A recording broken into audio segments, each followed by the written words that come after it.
I know what I know really, that the history of the world is always the history of weak people fighting strong people. Of weak people who has a correct case fighting strong people who use their strength to exploit the weak.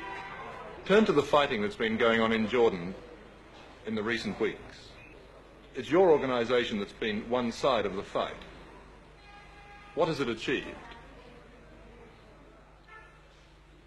One thing, that we have a case to fight for. That's very much.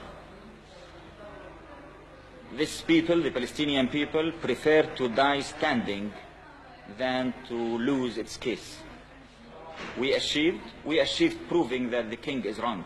We achieved proving that this nation is going to continue fighting till victory. We achieved that our people could never be defeated. We achieved teaching every single person in this world that we are a small, brave nation who are going to fight to the last drop of blood to put justice for ourselves after the world failed in giving it to us. This is what we achieved. It does seem that the war, the civil war, has been quite fruitless. It's not a civil war. It's a people defending themselves against a fascist government, which you are defending because just King Hussein has an Arab passport. It's not a civil war. Well, the conflict... It's not a conflict. It's a liberation movement fighting for justice. Well, whatever it might be best called... It's not whatever, because this is where the problems start. Because this is what makes you answer all your questions, ask you all your questions. This is exactly where the problems start. This is a people who is discriminated, is fighting for his rights. This is the story. If you will say it's a civil war, then your questions will be justified. If you will say it's a conflict, then of course it's a surprise to know what's happening. Why won't your organization engage in peace talks with the Israelis? You don't mean exactly peace talks, you mean capitulation, surrendering. Why not just talk? Talk to whom? Talk to the Israeli leaders. That's kind of conversation between the sword and the neck, you mean? Well, if there were no swords and no guns in the room, you could still talk. No, I had never seen any talk between a colonialist case and a national liberation movement. But despite this, why not talk? Talk about what? Talk about the possibility of not fighting. Not fighting for what? Not fighting at all, no matter what for.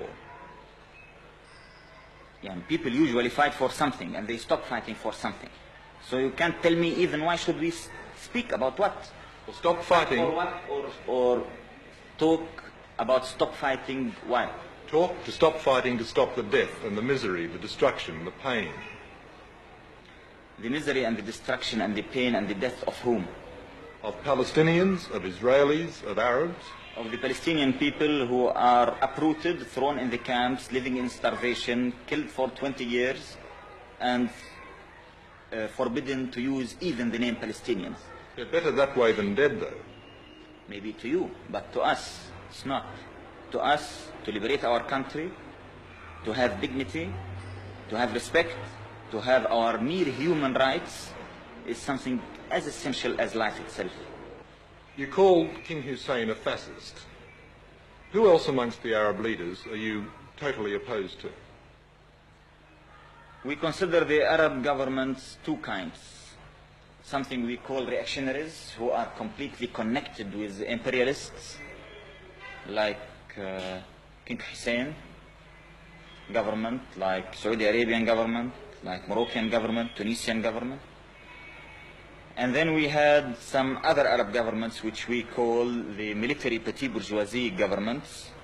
That's like Syria, Iraq, Egypt, Algeria, so on. Just to end with, let me go back to the hijacking of the aircraft. On reflection, do you think that is now a mistake? We didn't make a mistake in hijacking them. The contrast. We did one of the most correct things we ever did.